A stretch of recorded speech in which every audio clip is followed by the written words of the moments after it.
Hey everyone, welcome back to the channel. Today I want to share a story with you that might sound simple at first but has the power to completely change the way you look at your life, your struggles, your losses, and even your biggest disappointments. This is a story about timing, about patience, about faith in the unseen, and about one powerful truth that most of us forget when life becomes heavy. Everything happens for a reason.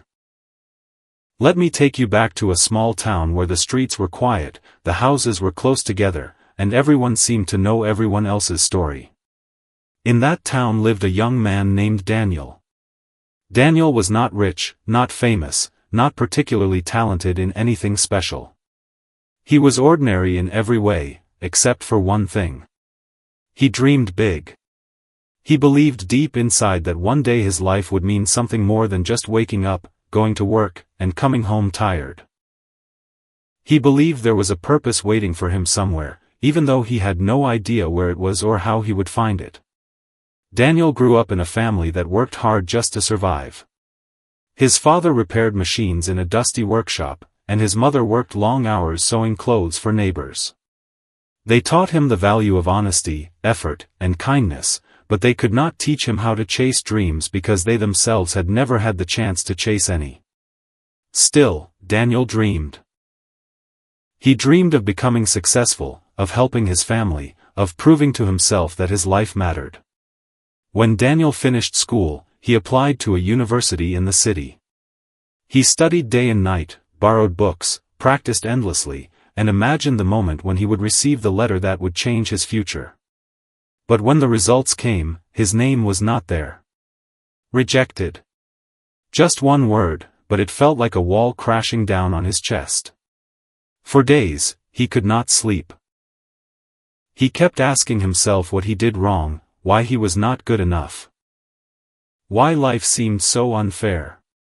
His friends moved on to better places, better opportunities, and better futures. Daniel stayed behind, feeling left behind by time itself. He took a job in a small store, stacking shelves, cleaning floors, and watching customers come and go. Every night, he would walk home under the same streetlights and wonder if this was all life had planned for him. But something interesting happened during those long evenings. While cleaning the store, Daniel met an old man who came in every day to buy a single loaf of bread and a bottle of water. The man always smiled, always said thank you, and always asked Daniel how his day was. At first, Daniel answered politely and briefly, but over time, those short conversations turned into longer talks. One evening, when the store was almost empty, the old man noticed the sadness in Daniel's eyes and asked him what was wrong. Daniel hesitated, then told him everything. The rejection, the dreams, the fear of a meaningless future. He expected advice, maybe comfort, maybe sympathy. Instead, the old man simply smiled and said something that sounded strange at the time. He said, "Sometimes the doors that close are protecting you from walking into the wrong room." Daniel did not understand those words. He nodded politely, but inside he felt frustrated. What kind of protection felt this painful? What kind of blessing looked like failure? He went home that night more confused than before. Weeks passed, then months. Daniel continued working in the store, saving a little money, helping his parents, and trying not to lose hope. One day, a delivery truck broke down in front of the store. The driver was struggling, frustrated, and clearly in trouble.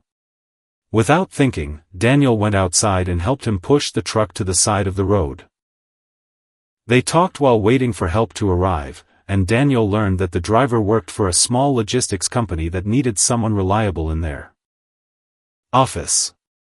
The next day, the driver came back to the store with a business card and told Daniel to apply. Daniel hesitated. This was not his dream job. This was not the future he imagined. But he remembered the old man's words and decided to try anyway. He got the job. At first, it was simple work. Organizing papers, answering phones, tracking deliveries. But Daniel took it seriously. He arrived early, stayed late, learned everything he could, and treated every task as if it mattered. Slowly, people noticed. His manager trusted him. Clients respected him. Responsibilities grew. 2 years later, Daniel was promoted to a supervisory position. For the first time, he earned enough to support his family properly. His parents no longer had to work so hard. His home felt lighter, happier, more hopeful. One evening, after a long day, Daniel passed by the old store. He went inside, hoping to see the old man again. But the cashier told him the man had moved away months ago. Daniel smiled softly, paid for his bread, and walked outside, finally beginning to understand that sometimes the smallest encounters change our lives forever.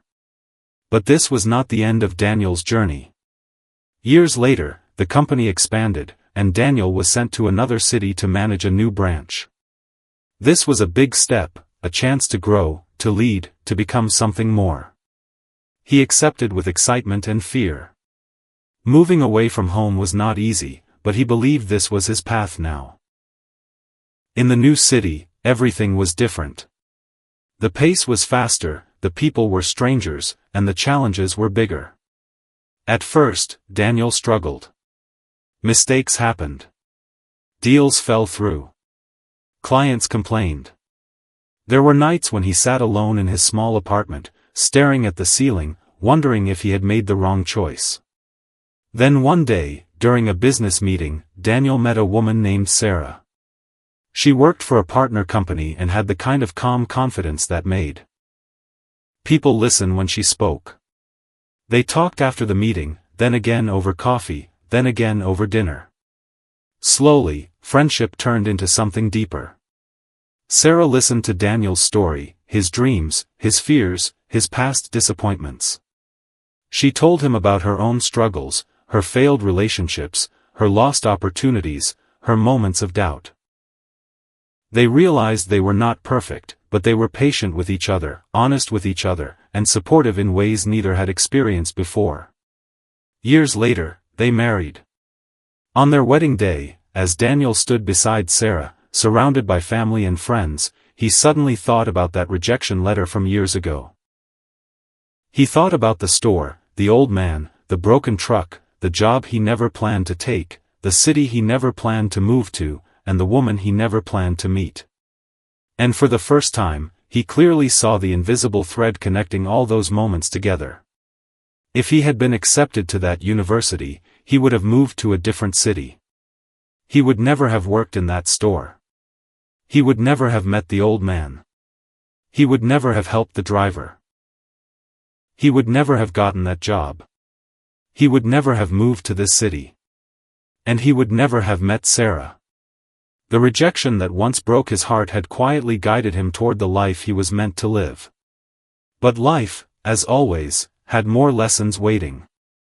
A few years into their marriage, Sarah became seriously ill. Hospital visits became routine.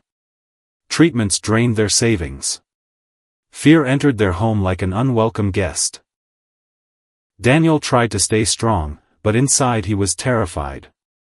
He asked himself why life would finally give him happiness only to threaten to take it away. During one long night at the hospital, as machines beeped softly and the halls were silent, Daniel sat alone and felt completely helpless. In that moment, he remembered the old man again. He remembered the words about closed doors and protection. He whispered to himself, "There must be a reason. There must be something I cannot see yet." Months passed. Treatments continued. Hope rose and fell like waves in the ocean. Then one day, slowly, unexpectedly, Sarah began to recover. Doctors called it remarkable. Friends called it a miracle. Daniel simply called it gratitude. After her recovery, Sarah decided she wanted to help others who were going through the same fear they had faced. She began volunteering at the hospital, supporting patients and families, listening to their stories, holding their hands during difficult nights. Daniel supported her completely. Years later, they opened a small foundation together to help families with medical expenses. The business success that once seemed like the goal of Daniel's life now became a tool to serve something bigger than himself. One afternoon, while visiting his hometown, Daniel walked past the old store again. It was closed now, the windows dusty, the sign faded. He stood there for a long time, smiling softly. In that quiet moment, he realized something powerful. Most of the most important moments of his life did not look important when they happened. The rejection letter felt like failure. The store job felt like a dead end. The broken truck felt like an inconvenience. The illness felt like punishment. But each of those moments carried a hidden gift. And here is the truth I want you to take with you today. We see life only from where we stand. We see the pain, the delay, the loss, the confusion. We do not see the full map. We do not see the future connections. We do not see the people we have not met yet, the lessons we have not learned yet, the strength we have not discovered yet. When something goes wrong, our first instinct is to ask why. Why me? Why now? Why this? But maybe a better question is, what is this preparing me for? Because sometimes rejection is redirection. Sometimes delay is protection. Sometimes loss is transformation. Sometimes pain is shaping you into someone stronger, wiser, and more compassionate than you ever imagined you could become. Everything does not happen for a reason in the way movies show it, where everything is perfect and easy and beautiful. Sometimes the reason only becomes clear years later. Sometimes the reason is simply to teach you patience. Sometimes the reason is to introduce you to someone who will change your life. Sometimes the reason is to remove you from a path that would have broken you. Sometimes the reason is to show you how strong you really are. If you are struggling right now, if you are disappointed, if you feel lost, if you think your life is going in the wrong direction, I want you to remember Daniel's story. The moment that almost destroyed him became the moment that quietly saved him. The path he never chose became the path that led him to love, purpose, and meaning. You may not understand your journey today. You may not see the reason behind your pain today. But trust this. Your life is not random. Your struggles are not meaningless. Your delays are not wasted time. Every experience is shaping you, guiding you, and preparing you for something ahead. And one day, when you look back, you may realize that the moments you once wished away were the moments that built the life you are grateful for. So keep going. Keep believing. Keep trusting the process, even when it feels slow, unfair, or confusing. Because everything happens for a reason. And sometimes, the best chapters of your life begin with a page you never wanted to turn.